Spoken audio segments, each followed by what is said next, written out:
கர்த்தருடைய பிரசன்னத்திலிருந்து அருமையான தேவனுடைய பிள்ளைகளை இந்த அருமையான செய்திக்குள்ளாக வாழ்த்தி வரவேற்கிறேன். சொப்பனங்கள் தரிசனங்களுக்குள்ள அபிஷேகத்தை பெற்றுக்கொள்வது என்பதை குறித்து உங்களோடு பகிர்ந்து கொண்டு வருகிறேன். கர்த்தர் தீர்க்க தரிசனமாக யோவேல் 2வது அதிகாரம் வசனம் 28, 29 என்ன சொன்னார்? அதற்கு பின்பு நான் மாம்சமான யாவர் மேலும் என் ஆவியை ஊற்றுவேன்.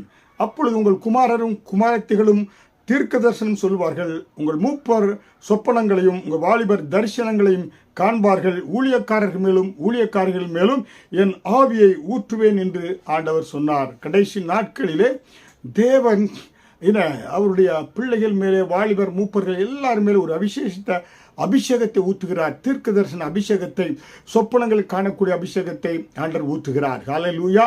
அதனால் தான் உலகத்தார் காண்கிடக்கூடிய அந்த சொப்பனங்கள் தரிசனங்களுக்கும் தேவனுடைய பிள்ளைகள் காண்கிற சொப்பனங்கள் தரிசனங்களுக்கும் வித்தியாசம் இருக்கிறது.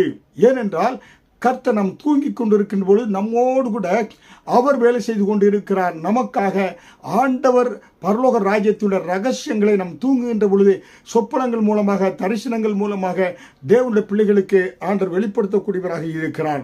அதனால் தான் தானியேல் 1வது அதிகாரம் வசனம் 17 தானியேலை சகல தரிசனங்களையும் சொப்பனங்களையும் அறியத்தக்க அறிவுள்ளவனாக மாற்றினார். பாருங்க, தேவனுடைய பிள்ளையை சகல விதமான தரிசனங்கள் எல்லாவற்றையும் சொப்பனங்களை அறியத்தக்க, அதனால்தான் தானியேல் கடைசி காலங்களில் நடக்கக்கூடிய காரியங்கள் எல்லாம் ஆண்டவர் அவருக்கு காண்பித்தார், அவர் எழுதினார் என்று நம்ம பார்க்கிறோம். ஹல்லேலூயா.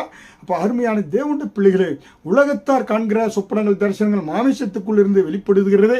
ஆனால் கர்த்தருடைய பிள்ளைகளாக நாம் காணக்கூடிய தரிசனமோ அதை காட்டிலும் 1000 மடங்கு மேன்மையாய் பரிசுத்த ஆவியான நமக்குள்ளே நாம் தூங்கினால் நமக்குள்ளே இருந்து பரலோகத்துடைய ரகசியங்களை தேவன் நமக்கு அந்த சொப்பனங்கள் தரிசனம் மூலமாக வெளிப்படுத்துகிறார். அதனாலே நம்முடைய ஃபியூச்சரை நம்ம தெளிவாக தெரிந்து கொள்ள முடியும். உலகத்திற்கு, சபைக்கு, தேசத்திற்குடைய எதிர்காலத்தை கர்த்தர் நமக்கு வெளிப்படுத்துகிறார். அது பரிசுத்த ஆவியானவரால் கொடுக்கப்படக்கூடியதாக இருக்கிறது. ஹல்லேலூயா. சொப்பனத்தை தரிசனத்தை வாஞ்சிங்க, சொப்பனங்கள் தரிசனங்கள் கூடிய அந்த அபிஷேகத்தை பெற்றுக்கொள்ளுங்க. உங்களுடைய எதிர்கால வாழ்க்கை சீரும் சிறப்புமாக இருக்கும்.